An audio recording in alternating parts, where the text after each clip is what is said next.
AC Milan 1, Liverpool 3. The Reds are well and truly back in the Champions League. Hey guys, welcome back to the channel. Welcome to another video. Yes, Liverpool marked their return to the Champions League tonight with a brilliant comeback and a brilliant 3-1 victory over AC Milan, an old and fierce rival in this competition. You know that these two teams have a lot of history, whether it be individually or together, in European's top tier club competition.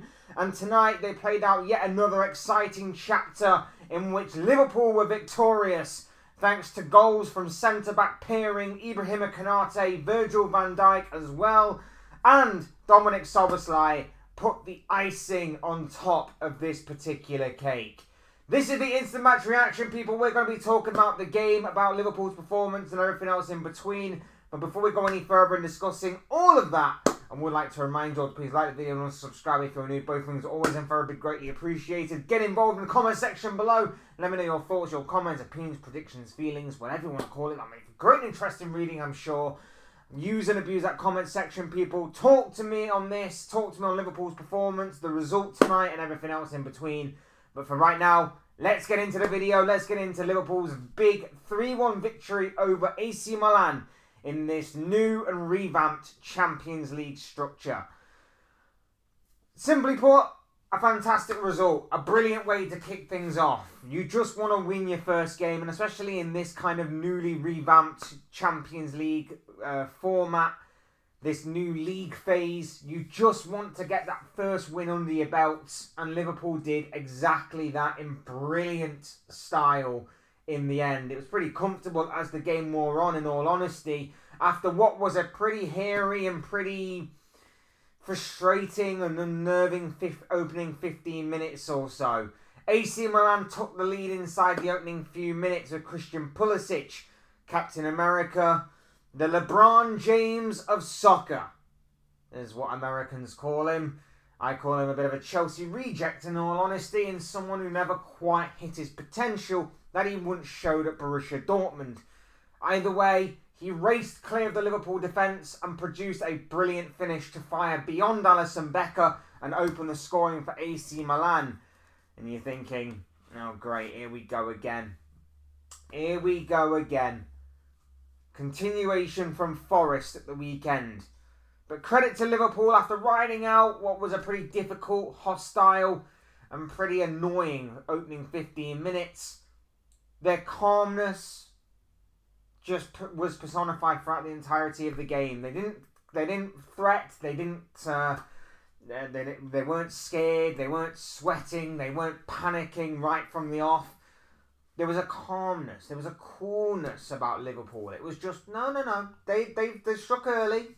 They struck early, but we're gonna just keep playing our own game, and we will come back from this. And they eventually did, and it was the set piece kings that helped us.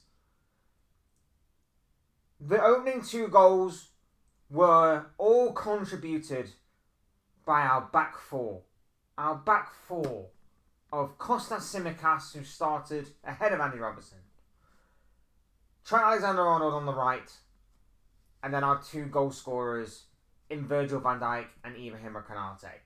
The first was a clear free kick, despite the AC Milan defender's protest. It was a clear and obvious free kick, and rightfully so. He got booked for the foul. It resulted in a Liverpool free kick on the left-hand side, where we're attacking on the far side. And Trent Alexander-Arnold produces a perfect cross for Ibrahima Konate to get on the end of and head home. Brilliant crossing from Trent, a brilliant leap from Konate, and a well-controlled header to find the back of the net.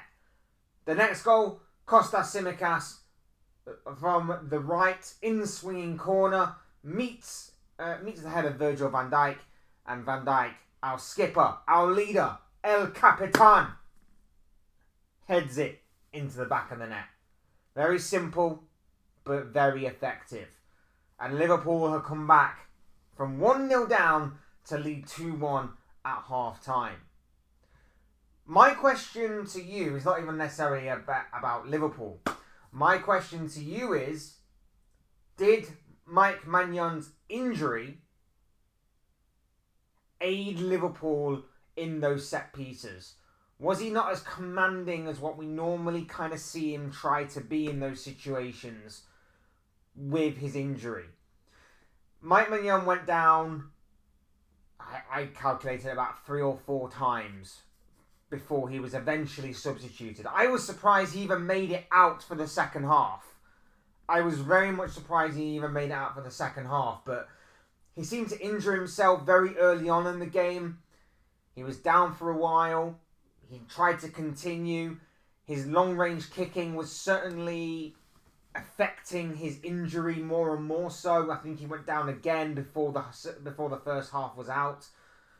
And then in the second half, I was very surprised to see him emerge for after the interval, and yet he did so. And then a few minutes in, he collides with Diogo Jota, and that is the end of Magnan's game. Did his injury aid Liverpool in the set pieces? I'm not complaining. I'm just asking a question as to whether or not that injury affected his confidence and his ability to physically be able to command his area a little bit more. Were we expecting more from Magnan in those areas? I want to know what you guys have to say on that particular talking point. Liverpool continue to probe and they continue to look to put the game to bed, and eventually they do so. Liverpool break the play up of AC Milan and quickly hit them on the transition from defence into attack. Before you know it, Gakpo's away down the left-hand side, and his cross meets Dominic Szoboszlai, who, with a controlled finish, to say the least. It wasn't exactly the most convincing of finishes, but it was a very controlled finish from him into the back of the net, and Liverpool see the game out 3-1. Other kind of side notes to make: Federico Chiesa came on to make his debut with 6 minutes of added on injury time to go. Hopefully we get to see more from him. He didn't really have much to do or much on the ball in those final 6 minutes, but hopefully we get to see a lot more of him going forward. It's positive that obviously he did get, even if it was a few minutes, obviously a tiny bit of a run out there that does put it in a positive light, that maybe we will get to see more of him going forward. Mohamed Salah hit the crossbar / post on a couple of occasions in that first half. A very unlucky night for our Egyptian king. Very unlucky not to get on the score sheet in a country that obviously he used to call home for a while. Unfortunate for Mohamed Salah. I thought Ryan Gravenberch was absolutely outstanding again. Another phenomenal display from him. I mean, the opening 15 minutes weren't great by anybody, but after those opening 15 minutes, everybody started to grow into the game more. I think the nerves kind of settled, being in a hostile atmosphere, hostile environment of the San Siro. And Liverpool, their confidence grew as the game wore on. AC Milan just seemed to hit them with everything that they had within those opening 15 minutes. And then Liverpool just kind of took that punch and went, all right, then we're just going to knock you out properly. And they did so down to a T. But, like I say, apart from those opening 15 minutes, Liverpool looked really, really good going forward. Really, really good going forward. We looked like we could score from every attack. And it's actually good that we actually put our set pieces away tonight.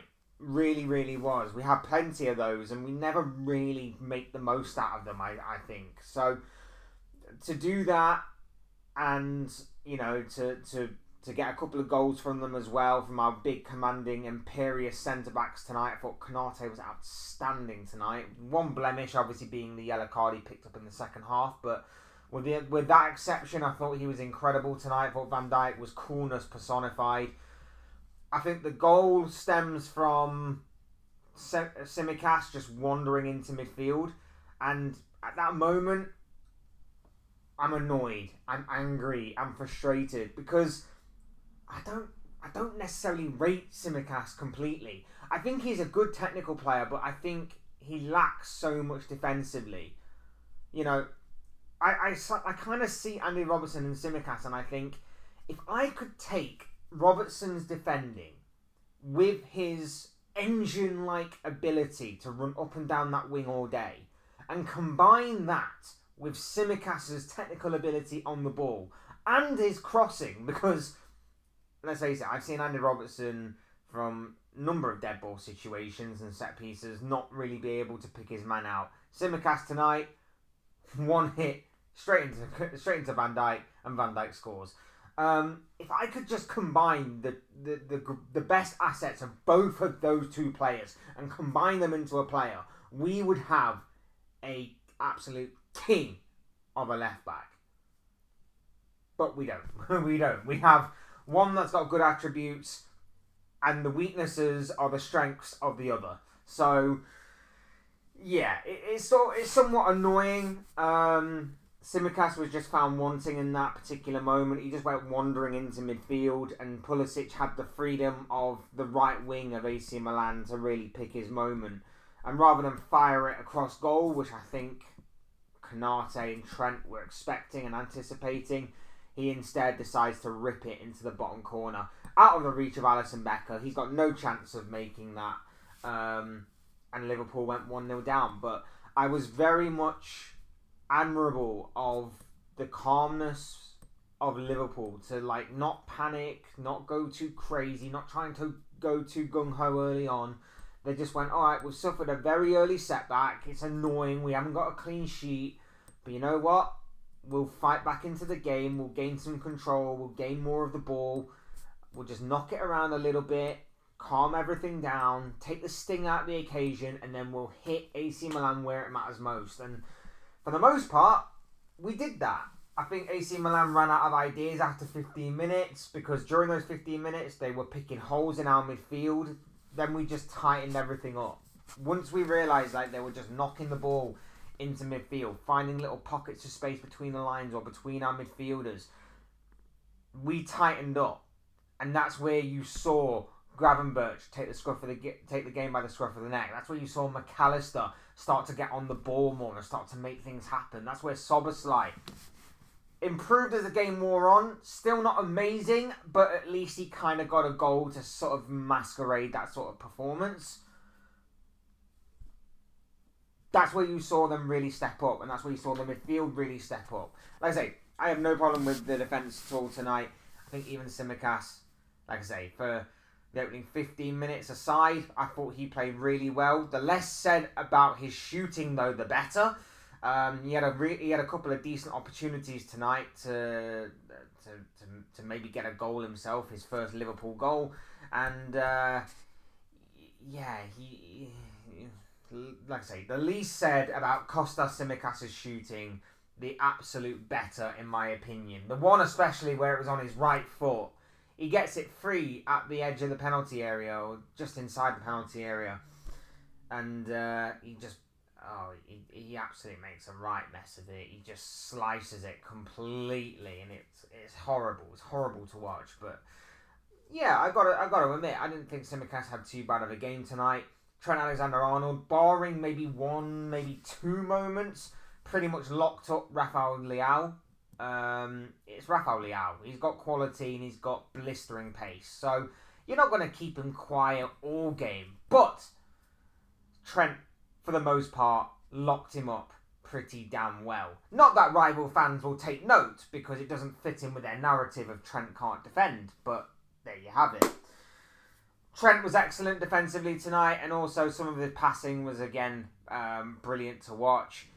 Like I say, Konate and Van Dijk were imperious. Tsimikas had a solid game as the game wore on. Midfield definitely grew into the game as the game wore on, took the game by the scruff of the neck and helped us win it. I thought Gakpo was brilliant tonight as well.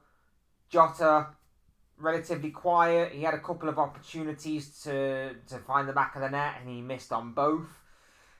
It's a little bit of a concern for Jota now. Hasn't scored, obviously, since the opening game of the season. You do wonder whether or not things might have to change there, but it's going to be interesting to see how things change, or if things change there with Diogo Jota. You know, we are coming up against West Ham. Is it West Ham this week? Crystal Palace? No, not Crystal Palace. I can't remember who we got this week. It has just escaped me. It has just escaped me right out of my mind. I'm just going to find it out here right now very quickly. Very, very, very quickly. Bournemouth. Why did I think it was West Ham? Why did I think it was West Ham? I don't know why I thought it was West Ham. Anyway, it's Bournemouth. We've got Bournemouth coming up this weekend. Big game. Bournemouth play some really good football. They like to be a bit more open. They're not necessarily going to sit too deep. They're going to try and upset us, try and upset our rhythm. So it's going to be very interesting to see who he picks between maybe Núñez and Jota. To be honest, I think I'd still rather go with Jota, but I could honestly see him maybe giving Núñez a try, considering Jota hasn't exactly put in top level performances in the past few weeks. So it could just be a rotation thing, but it's going to be interesting to see how that goes. But I didn't think it was his best performance tonight. Thought Salah was okay. He was a bit of a threat, particularly in the first half. He kind of dwindled a little bit in the second half. Like I say, very unlucky not to get a goal. Hit the crossbar on a couple of occasions. But, you know, those are the kind of games that are going to happen with him. And yeah, I don't really think Diaz or Núñez did anything exceptional when they came on. They just tightened things up. They tried to press from the front. I think they had maybe a couple of half opportunities on the counter-attack where maybe the pass or the ball wasn't exactly right from them both. But yeah, it was a cameo performance to say the least from both of those two. And yeah, like I say, Chiesa came on for a even smaller cameo appearance. If there is such a thing. But hopefully we get to see more of him going forward. It's going to be interesting to see what the dynamic's going to be for when we face Bournemouth on at the weekend. But like I say, tonight, a brilliant, calm, super performance from the Reds. And welcome back to the Champions League for Liverpool in what was a brilliant 3-1 victory over AC Milan tonight from goals by our two imperious centre-backs, Virgil van Dijk and Ibrahima Konate, and Dominic Szoboszlai really put a shine on things by scoring Liverpool's third in the second half. A lovely welcome back to the top tier of European football for the Reds here. Yeah, with the exception of that opening 15 minutes, a top performance by Arne Slot's side. And happy birthday, of course, to our manager, Arne Slot. Thought it was a really good performance tonight from Liverpool. Some really good football. Much better and much more improved than when we were against Forest at the weekend. So I'm happy with the response. I'm happy to get off the mark in the Champions League. I'm interested to see how the rest of the teams now do in this sort of league system. It's going to be very interesting to see what is going to be made of this new league system as far as what the Champions League is concerned. But all I know is that Liverpool have got the job done tonight, and we move to Saturday. I believe it's Saturday. Bournemouth. Saturday. I think it is Saturday. Pretty sure it's Saturday. We move on to Bournemouth anyway. So that's all we've got to know for now. But those are just the thoughts, comments, opinions, predictions, feelings, whatever you want to call it, of this guy. I want to know what you guys think. What do you make of Liverpool's performance tonight? What do you make of Liverpool's 3-1 victory over AC Milan? Let me know your thoughts, your comments, opinions, predictions, feelings, whatever you want to call it. Beautiful people down below in the comment section. I'm sure what you have to say will make for great and interesting reading, I'm sure. Otherwise, hit the like button on the way up if you enjoyed the video. Subscribe if you are new and want to see more content like this. Both things are always and forever greatly appreciated. And as always, thank you all so much for watching and listening. I've been Fletch. This has been another Fletch Talks video. Instant match reaction to Liverpool's 3-1 victory over AC Milan tonight. Thanks everyone for watching. Take care. Enjoy the rest of your night. I'll speak to you all again very, very soon.